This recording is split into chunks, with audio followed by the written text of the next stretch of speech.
ஓம்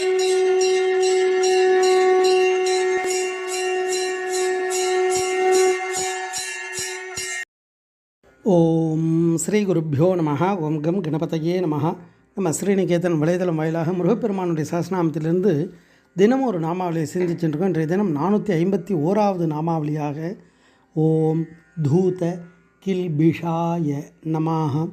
முருகப்பெருமான் அந்த நாமாவளி போக்கடிக்கப்பட்ட பாபத்தை உடையவருக்கு நமஸ்காரம் அப்படின்னு வர்ணிக்கிறது. அதாவது பாபம் இல்லாதவர் அப்படின்னு அர்த்தம். இறைவன் அப்பழுக்கற்றவர், நிர்மலன் அப்படின்ற நாமத்தை நம்ம பார்த்தோம். இந்த நாமாவளியில் தூத அப்படின்னா உதரப்பட்ட, நடுங்குகின்ற அப்படின்னு அர்த்தம்.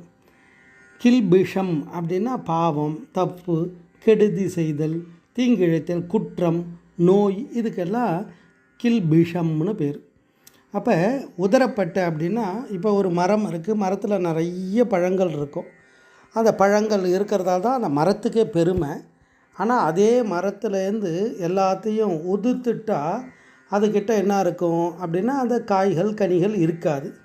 அது மாதிரி ஒரு மானிட பிறப்பு எடுக்கிறது நம் நல்வினை தீவினையால் தான் அந்த பிறப்பே ஏற்படும். அப்போ அந்த நல்வினை தீவினையால் ஏற்படக்கூடிய பிறப்புகள் அந்த அந்த நல்வினை தீவினை இதெல்லாம் எடுத்துட்டால் எப்படி இருப்போம்? எப்படி அந்த மரங்களில் இருக்கக்கூடிய பழங்கள், இப்போ ஒரு புளிய மரம் இருக்குது, அந்த புளிய மரத்தில் இருக்க எல்லா புளியும் பழத்தையும் உலுக்கிட்டால் எப்படி இருக்கும்? மரம் இருக்கும், ஆனால் அதில் அந்த பழங்கள் காய்கள் இருக்காது. அது மாதிரி முருகனுடைய அருள் கிடைத்தவாளுக்கு அந்த பாபங்கள் குற்றங்கள் எல்லாம் விலகிடுமா, இருக்காது. அதனால தான் நோய் அற்ற நிலை கிடைத்திடும். இந்த நோயில் பிரதானமானது இந்த ஜனனமே ஒரு நோய் தான். அதனால்தான் பிறப்பருக்கும் பிஞ்சகன்றன் பெய்கழல்கள் வெல்க அப்படின்னு அடியார்கள்லாம் வர்ணிப்பான்.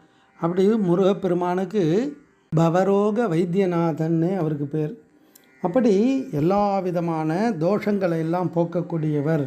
அந்த நிலையில் அவர் இருக்கார். அப்போ அவரை நாடும்போது அந்த பாவனை நமக்கு கிடைச்சிடும். கந்தர் அனுபூதியில் அழகாக வர்ணிப்பார்.